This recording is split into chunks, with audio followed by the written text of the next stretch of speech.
अदील जो कि आसिया के कहने पर पापा के पास जाने वाला है ताकि वो बतूल और जरियून के रिश्ते की बात कर सके। लेकिन पापा जो कि पहले ही इरादा कर चुके हैं कि वो जरियून की शादी राहा से करवाएंगे। और जब ये बात आसिया और बतूल को पता चलेगी कि पापा ने राहा के लिए जरियून को पसंद किया है, वो उन दोनों की शादी करवाना चाहते हैं, तो यहाँ पर आसिया और बतूल के पैरों तले ज़मीन ही निकल जाएगी। और फिर बतूल, जिसका बिहेवियर राहा के साथ बिल्कुल ही बदल जाएगा, क्योंकि वो भी अपनी माँ की तरह बन जाएगी और उसे लगेगा कि राहा उसकी हर चीज़ पर कब्जा करना चाहती है। और जरियून तो पहले ही राहा को पसंद कर चुका है, लेकिन किसी से इस बारे में बात नहीं करता।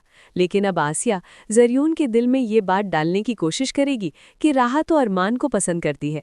और नेक्स्ट एपिसोड की मुकम्मल कहानी में आप लोग देखेंगे जरियून जो राहा से बातें करते हुए उसे बताता है कि मुझे बस एक चीज़ की समझ नहीं आई, और वो चीज़ तुम हो।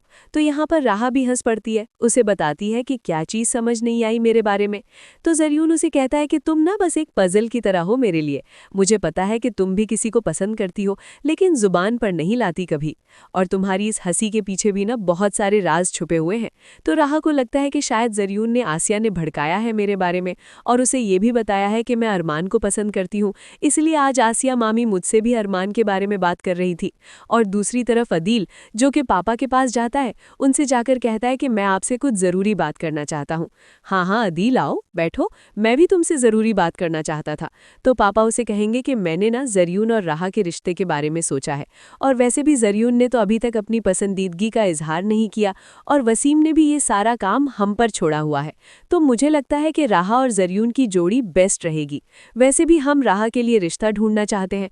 तो अदील, जो कि यहाँ पर बतूल और जरियून के रिश्ते की बात करने आया था, वो भी कह देगा कि ठीक है, जैसे आपकी मर्जी। लेकिन जब इस बारे में आसिया को पता चल जाएगा कि पापा जरियून और राहा की शादी करवाना चाहते हैं, तो आसिया तो राहा की जिंदगी भी मुश्किल बनाने वाली है। और दूसरी तरफ जरियून, जो कि बतूल से कहता है कि आओ हम आइसक्रीम खाने चलते हैं, और यहाँ पर दोनों एक दूसरे से काफ़ी अच्छी गपशप करेंगे, एक दूसरे से काफ़ी कुछ शेयर करेंगे। और फिर जरियून बतूल से कहेगा कि तुम ना बहुत ज़्यादा स्वीट हो, बहुत अच्छी हो। वैसे जो भी तुम्हारा लाइफ पार्टनर होगा ना, उसकी तुम्हारे साथ ज़िंदगी बहुत ज़्यादा अच्छी गुजरेगी। तो बतूल अपने बारे में ये बात सुनकर बहुत ज़्यादा खुश हो जाती है। वो समझती है कि जरियून मेरे बारे में बात कर रहा है, तो ज़रूर वो लड़की भी मैं ही होंगी जिसे वो पसंद करता है।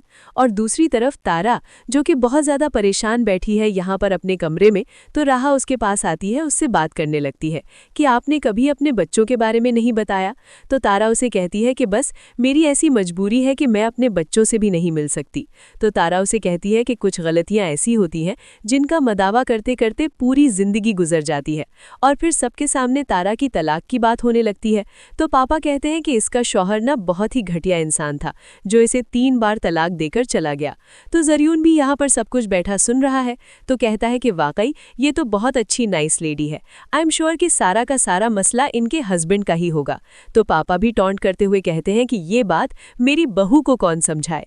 तो दोस्तों, आप लोगों को क्या लगता है कि राहा इस सारे मामले को कैसे हैंडल करेगी? कमेंट सेक्शन में अपनी राय का इजहार जरूर कीजिएगा। Thank you.